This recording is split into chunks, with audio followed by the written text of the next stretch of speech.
اب سیاسی بصیرتوں کی دہلیز پر جلنے والے سب سے روشن چراغ کا نام ہے راشد الوی۔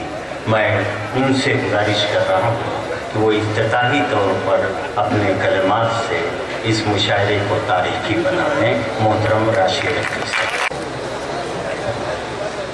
جناب سراج ہاشمی صاحب،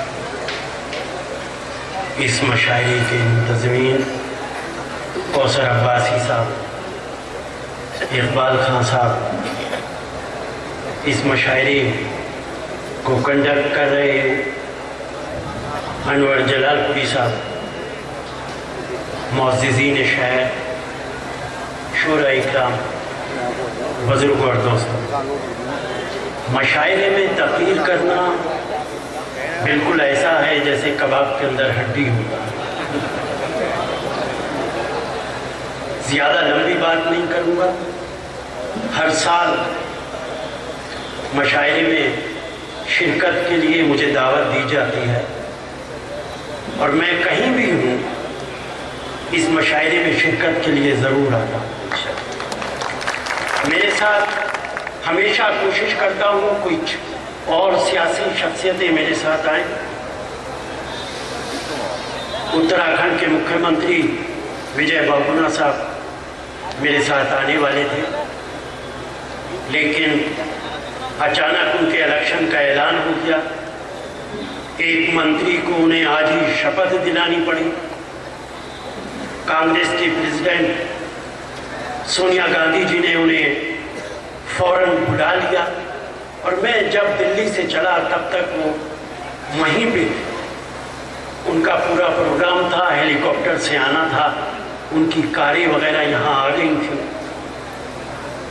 مجبوراً وہ میرے ساتھ نہیں آ پائے۔ لیکن یہاں مجھے پتا چلا کہ ایڈمنسٹریشن نے یہاں پہ ہماری کمیٹی سے ہیلی پیڈ اور تمام چیزوں کے لیے مطالبہ کیا تھا کہ اس کے اخراجات کیے جائیں۔ یہ نامناسب ہے۔ میں بہت سخت الفاظ ایڈمنسٹریشن کے لیے استعمال نہیں کرنا چاہتا۔ جو مشاعرے کے منتظمین ہیں ان میں ایک بھی آدمی ایسا نہیں ہے کہ جو بہت لکھپتی ہے اور بہت پیسے رکھتا ہے۔ سب سے پیسہ لے کر وہ یہ مشاعرے 25 سال سے 15 سال سے لگاتار ہوں۔ میں ان کو مبارکباد دیتا ہوں کہ وہ اس مشاعرے کو کراتے ہیں۔ جہاں سے بھی پیسہ ملتا ہے اس کے اخراجات کے لیے اس مشاعرے کا بندوبست کرتے ہیں۔ آپ کے لیے یہ شاندار مشاعرہ ہوتا ہے۔